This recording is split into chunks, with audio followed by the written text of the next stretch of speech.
الحمدللہ وکفا والصلاۃ والسلام علی من لا نبی بعد اما بعد۔ سردیوں کی آمد ہو چکی ہے اور رسول اللہ صلی اللہ علیہ وسلم کا فرمان ہے کہ سردیوں کی راتیں مومن کے لیے رحمت کی راتیں ہوتی ہیں، کیونکہ سردیوں کی راتیں لمبی ہیں اور دن چھوٹے ہوتے ہیں، لہذا سردیوں کی راتوں میں یہ تہجد کا اہتمام کیا جا سکتا ہے اور لمبی راتوں میں اللہ کو راضی کرنے کے اعمال کیے جا سکتے ہیں،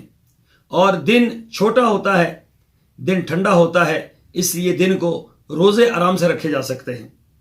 تو اس میں دو میری گزارشات ہیں۔ پہلی گزارش تو یہ ہے، وہ مسلمان میری بہنیں جو کہ جن کے روزے رہ جاتے ہیں اور جو روزے ان کے بقایا ہیں، فی الفور سردیاں شروع ہوتے ہی اپنے روزوں کی گنتی پوری کر لیں تاکہ ان کے روزے جو ہیں وہ مکمل ہو جائیں۔ اور دوسرا، جو نفلی روزے رکھنے والے لوگ ہیں ان کے لیے بڑے خوبصورت ایام ہیں، یہ ٹھنڈے دن ہیں اور چھوٹے دن ہیں اور جلدی سے گزرنے والے دن ہیں، اور پھر سردیوں کے دن ہیں، بڑا ہی آسانی کے ساتھ یہ روزہ جو ہے وہ گزر جاتا ہے اور اس عبادت سے بندہ جو ہے وہ اجر حاصل کر سکتا ہے، اس لیے دن کو روزے کا اہتمام کرنا چاہیے۔ رات کی جو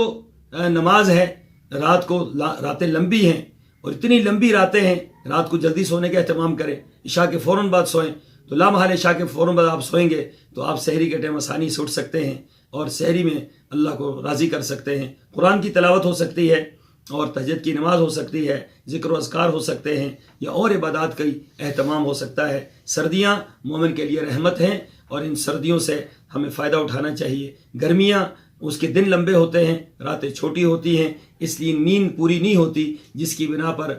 خدشہ ہوتا ہے کہ بندہ سستی کا شکار ہو جائے۔ لیکن سردیاں یہ یقیناً اللہ تعالیٰ کی بہت بڑی نعمت اور رحمت ہیں، ان سے استفادہ حاصل کریں۔ اور پھر سردیوں کے اندر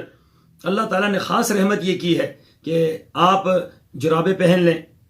آپ ان پر مسح کر لیں، ایک دن اور ایک رات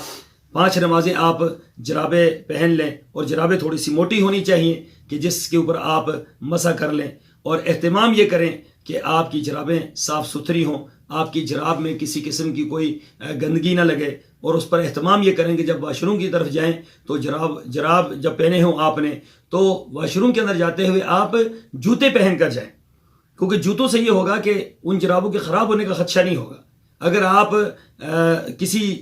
چپل پہ جائیں گے تو ہو سکتا ہے کہ چپل پہننے کی وجہ سے پانی لگ جائے یا چپل کی وجہ سے کوئی گندگی لگ جائے، تو جس سے آپ کی جراب خراب ہونے کا خدشہ موجود ہے۔ تو جراب بھی جو ہے یہ